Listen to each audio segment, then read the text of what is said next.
Hello, Smith Band Ninjas, and welcome to one more edition of Tone Talk. Right now, we're going to be talking about training or practicing, and it's a really important part of becoming a good musician. But first, I want to ask you a quick question. What is blue and not very heavy? Light blue.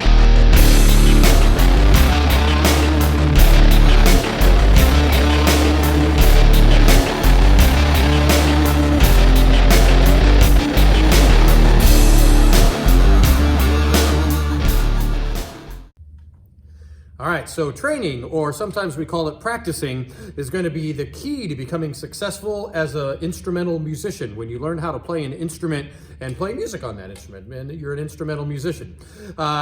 You want to set your heart, again, talking about our ninja band, your heart to commit to practicing. And then you train your mind and you train your body to do all the things that we're going to teach you how to do. And that's when band is really fun and challenging and positive, and you are capable of getting better every day, and you take small steps, and all of a sudden you look back and you've taken a big gigantic step, and that's what makes it a lot of fun, is getting better on your instrument. The only way to get better is to train on your instrument.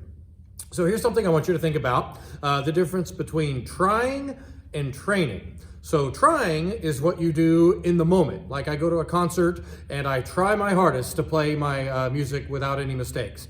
But without the training that goes ahead of that, the trying doesn't usually pay off too much. I could try out for the Houston Texans next year. I would probably die. I would probably get crushed, but I could try.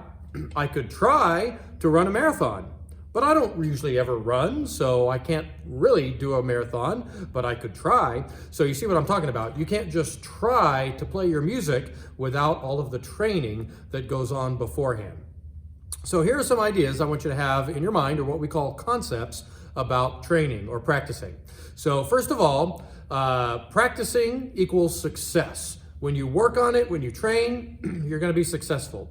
When you're successful, band is more fun. Everyone likes to do stuff they're successful at. I wouldn't like to go into a calculus math class because I'd be completely lost, and that wouldn't be fun. So when you go to your band class, if you get lost, that's not fun. So you go and you practice, and when I say, hey, why don't you play that line? And you play it, and it's like really good, and all the other people in the class are looking at you going, oh man, that's great. That's fun, and that's what we're after.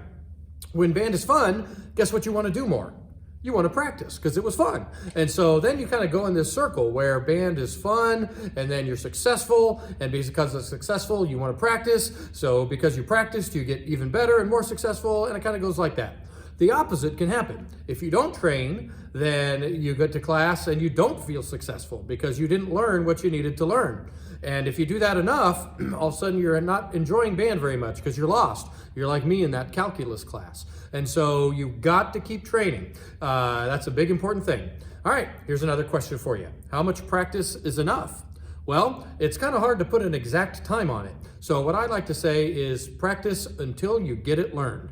Now, that may be one day. It may be something that you take like a whole week to learn how to do, because some things are a little smaller and easier, and it may only take you 5 or 10 minutes to get good at it. But other things that we do this year might take a very long time. So you have to commit to practicing, and you got to make sure you're doing that all the time. All right, so here's another idea I want you to have, is that practice makes permanent. Okay, well, a lot of times we hear practice makes perfect, but really practice makes permanent, because if you practice correctly, you'll become permanently correct. If you practice incorrectly, you're not becoming perfect. You're becoming permanently incorrect. So when we teach you how to hold the instrument, teach you how to sit, teach you how to use your embouchure to blow into the instrument, or hold sticks, or do your fingers, anything we teach you, you gotta go home and practice it correctly. That's where the mind comes in. So you don't go home, just get out the instrument and start blowing on it. You have to use your brain and your mind, and you gotta think, what exactly did I learn? How exactly did I get this right in class? And that's exactly how I'm gonna do it at home. Here's another one. Anytime you learn something, you go through 3 stages. We call it new, normal, and natural. So when we first put that clarinet or whatever instrument you play in your mouth, it's going to feel weird. It's going to feel new. And that's, where you start off. But after a little bit of time, it's going to feel a little bit more normal. It's not going to feel so weird anymore. And then after a little bit more time, it's going to feel very natural. So when I put my saxophone into my mouth, that's my main instrument, I don't even think about it anymore. I just put it in there and it's just completely natural for me. So everything you learn, how to hold the instrument, how to sit while you're in band, how you're going to breathe while you're in band, is going to go through new, normal, and natural. And you have to just kind of work your way through those steps as you learn new stuff.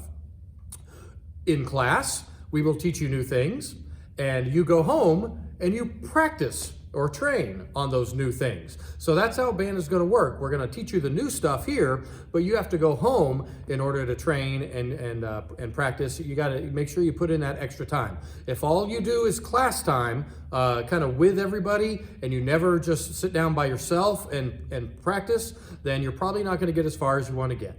Okay. One more thing is owning an instrument doesn't make you a musician any more than owning a basketball makes you a basketball player. So, I have a basketball, I have a baseball at home, but I really don't ever play those sports anymore. So I wouldn't consider myself a basketball player, even though I own one. It's about what you spend time on. How do you become a musician? You have to do music. And so if you practice and if you perform and you do music, then you're a musician. But you don't become a musician just by owning an instrument. We're going to give you just kind of like a general idea of how much to practice. You're going to want to practice at the beginning, maybe 5 minutes a day. And that's going to be enough when we first start, but that won't last for very long. We're going to work our way up to about 20 to 30 minutes. If you do that much, at least 5 days out of the week, you're going to be in really good shape. You're going to find yourself being very successful. You're going to find band to be very fun, and you're going to see that practice is actually a lot of fun as well. So that's what I want you to learn about practicing, or what we sometimes call training. So make sure that you are practicing and make sure you're training. Get that heart right. All right, see you guys next time.